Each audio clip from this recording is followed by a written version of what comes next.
Oke. Hai guys. Jadi kita akan persiapan buat podcast. Tuh, spill dikit aja, spill dikit. Jadi podcast sejarah ya. Perkenalan dulu mungkin. Nama saya Ramadan Bima Agung Satrio, absen 29. Aku Rizal Aditya Firdaullah, absen 32. Aku absen 9 Alfa bilang. Aditya Krisna Nugroho, absen 1. Aku Murni Kartika Sari, absen 25. Aku Gaida Naura Hadianti, absen 18.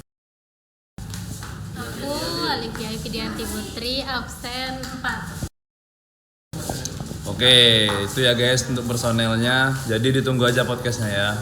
Ya, bye-bye. Dadah. Dadah guys. Dadah guys.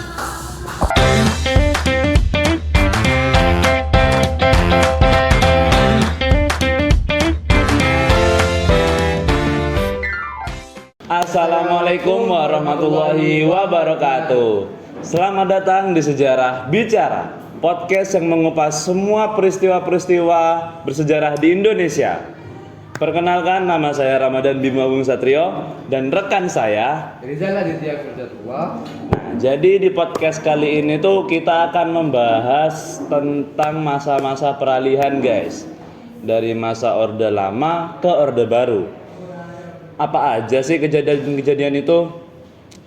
Siapa aja tokoh kuncinya? Mari kita simak. Nah, bener banget Bimo.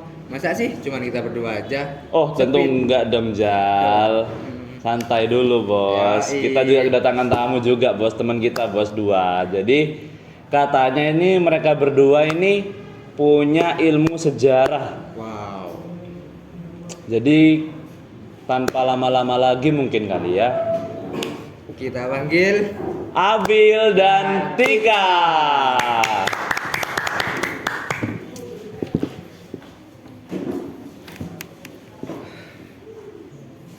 Hai. Selamat siang semuanya. Siang. Sebelumnya kami ucapkan terima kasih karena telah diberi kesempatan untuk ikut mengisi podcast kali ini. Bukan begitu, Abil? Benar sekali Tika. Oke, perkenalkan nama saya Murni Kartika Sari dan rekan saya Alfa Bilhak. Kami juga sangat bersyukur karena bisa belajar dan berbagi ilmu yang pastinya bermanfaat untuk para penonton. Wah. Oke, salam kenal juga Abil dan Tika.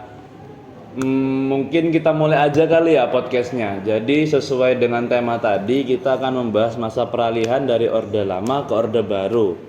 Nah, itu bagaimana tanggapan dari kalian guys? Mungkin bisa dari Tika dulu ya. Oke, baik. Berdasarkan sejarah, periode tahun 1959 sampai dengan 1966 adalah titik balik Indonesia dari demokrasi terpimpin Soekarno ke rezim otoriter Soeharto. Tapi apa pemicunya? Kita mulai dari akar masalah Orde Lama. Sebelum masuk ke detail-detailnya, kita penting memahami konteks era Soekarno. Itu yang pertama, demokrasi terpimpin yaitu sistem pemerintahan yang memusatkan kekuasaan pada Presiden Soekarno. Yang kedua, konsep Nasakom, nasionalisme, agama, dan komunisme. Yang ketiga, politik luar negeri yang anti barat. Terus keempat, konflik internal dan ketidakstabilan ekonomi. Yang kelima, perjuangan untuk mewujudkan Indonesia yang mandiri dan berdaulat. Dan yang terakhir, minimnya pembangunan infrastruktur dan ekonomi. Abil, mungkin kamu bisa jelaskan dinamika politik waktu itu. Pas banget Tika. Di Orde Lama, Soekarno menerapkan demokrasi terpimpin pada 1959 dengan tujuan untuk menstabilkan negara, tetapi malah memicu polarisasi. Nah, hal ini menjadi PKI itu mempunyai kekuatan terbesar gitu. Jadi sementara militer dan kelompok Islam anti komunis itu makin gerah gitu loh. Benar banget Nabil. Tapi sebelumnya maaf ya, di sana agak rame. Ya. Oh ya, Meskipun suasananya masih ya gitu lah. sibuk-sibuk nih. Nah, gini Abil. Meskipun Soekarno punya visi besar, tapi stabilitas politiknya jadi terganggu. Nah, semua itu justru membuka celah bagi ketegangan di antara berbagai kekuatan yang ada di Indonesia. Jadi begitu, Rek. Ya juga mungkin mohon maaf juga ya, kita kan dalam kondisi ruangan yang rame. Juga teman saya ini ngomongnya agak cepat, jadi mohon maaf ya. Oh, enggak apa-apa. Kita sharing enjoy. Iya, gitu ya. enjoy. Kita sekarang ini enjoy, raranya enjoy. Nah, jadi masuk ke topik lagi ya. Saya tuh pernah baca kalau Soekarno itu ingin Indonesia sebagai poros kekuatan NEVO atau New Emerging Force, lawan dari Old Devo atau imperialisnya. Tetapi justru kebijakan ekonomi itu diabaikan.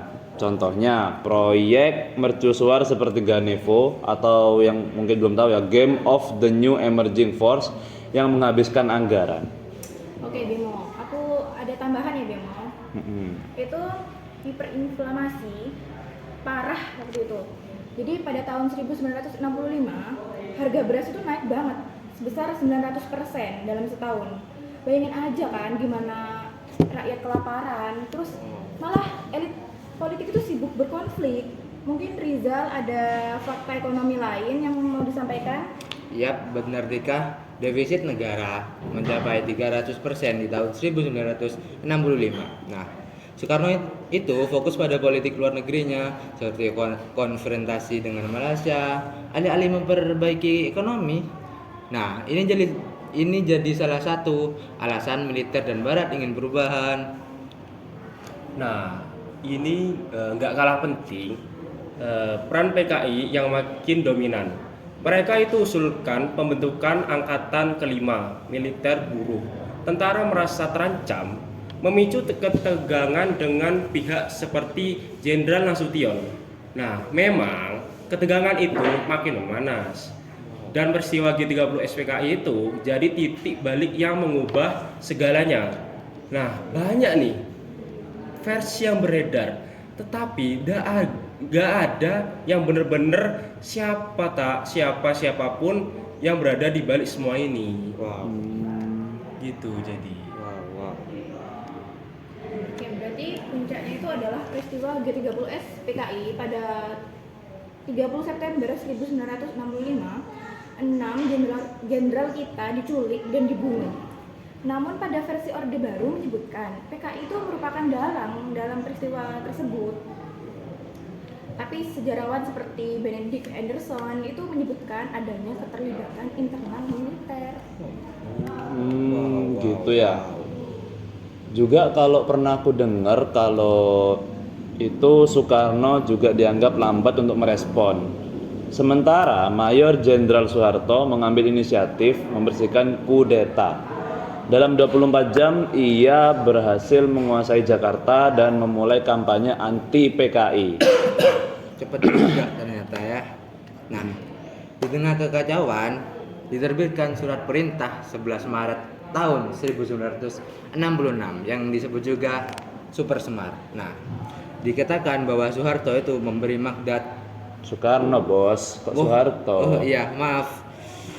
Nah, memberi mandat kepada Soeharto untuk memulihkan keamanan. Tapi, apakah Soekarno benar-benar mendatanganinya? Nah, banyak spekulasi bahwa dokumen itu dipaksakan. Ya mungkin Presiden Soekarno itu emang menandatangani surat perintah 11 Maret atau yang biasa kita dengar itu Super Semar pada 11 Maret 1966. Surat itu memberikan wewenang kepada Panglima Angkatan Darat Letnan Jenderal Soeharto untuk mengambil tindakan apapun yang dianggap perlu untuk memulihkan ketertiban selama situasi yang waktu itu sedang kacau-kacaunya kan. Terus pada masa pembantaian massal di Indonesia tahun 1965 sampai dengan 1966. Nah, setelah Super Semar diterbitkan itu menjadi dasar hukum bagi tindakan Soeharto. Nah, Soeharto membubarkan PKI dan menahan 200.000 orang. Nah, tragedi tersebut menjadi pembantaian 500.000 hingga 1 juta orang yang dituduh komunis tersebut gitu. Jadi ini menjadi dasar legitimasi Soeharto untuk mengambil alih kekuasaan itu. Oh, tunggu. Itu berarti dengan tanda kutip mencari kesempatan ya. Iya. Di kala ketua sidang di kala ketua sedang tidak di tempat ya. Wow. Iya, benar sekali. Keren. Nah, kemudian ya, Soekarno, sang proklamator, akhirnya tersingkir setelah dukungannya runtuh pasca G30 SPKI, teman-teman.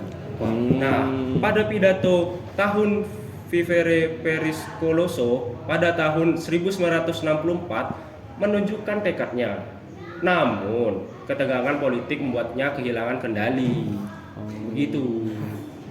Wah.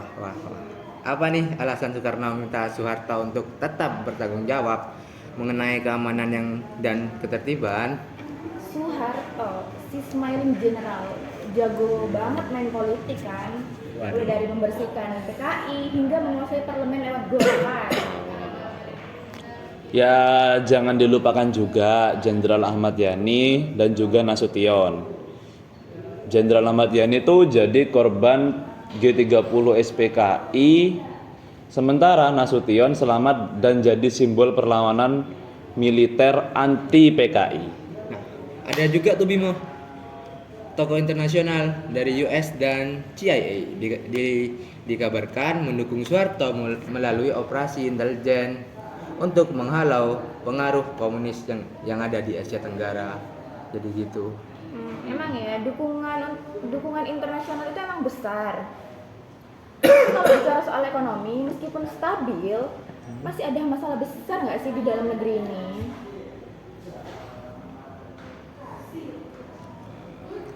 Nah, ekonomi Indonesia stabil berkat teknorat UI seperti Widodo Nistarjo. Wijoyo Mas.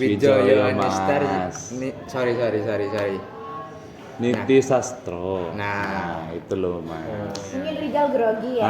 Biasa Mungkin emang dia masih mengenal ya kan. Baru soalnya. nama-nama Jawa soalnya. Ya lanjut. Tapi korupsi itu merajalela. Nah, pertumbuhan ekonominya itu 7% di tahun 70-an. Nah, tapi hanya dinikmati oleh orang-orang elit lah.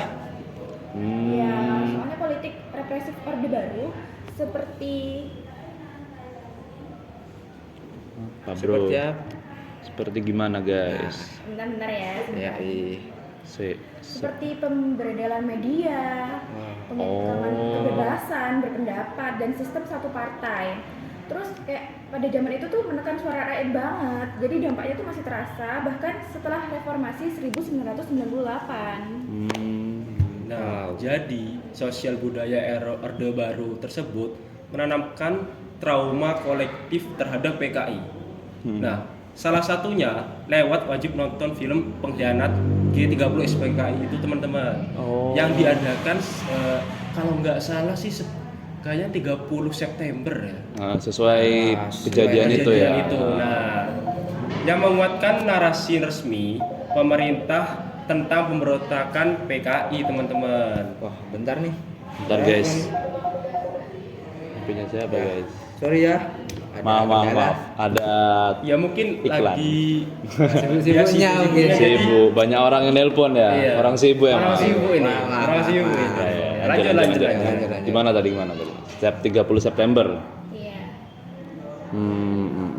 Tapi juga nggak lupa ya, warisan terbesar Soeharto itu adalah sentralisasi kekuasaannya, di mana si Soeharto ini berkuasa selama 32 tahun lamanya dengan menggabungkan militer, birokrasi, dan kapitalisme kroni untuk memperkuat cengkramannya. Kayaknya sih sudah banyak ya catatan sejarah yang berhasil kita angkat dalam podcast kali ini. Ya, bener banget Dabil. Sepertinya udah cukup pembahasan di kesempatan kali ini. Tak terasa sudah sampai di penghujung. Mungkin di kesempatan lain kali kita dapat membahas lebih banyak lagi perihal sejarah yang ada di Indonesia. Betul, bisa banget tuh. Bisa banget gak sih itu? Pasti dong, karena itu nanti Allah. Maksudnya itu guys, apa?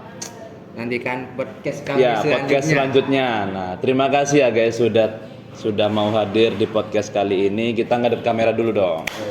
Oke. Aku hitung 1 2 3 nanti salam sejarah ya. Baik. 1 2 3. Salam sejarah. Dadah.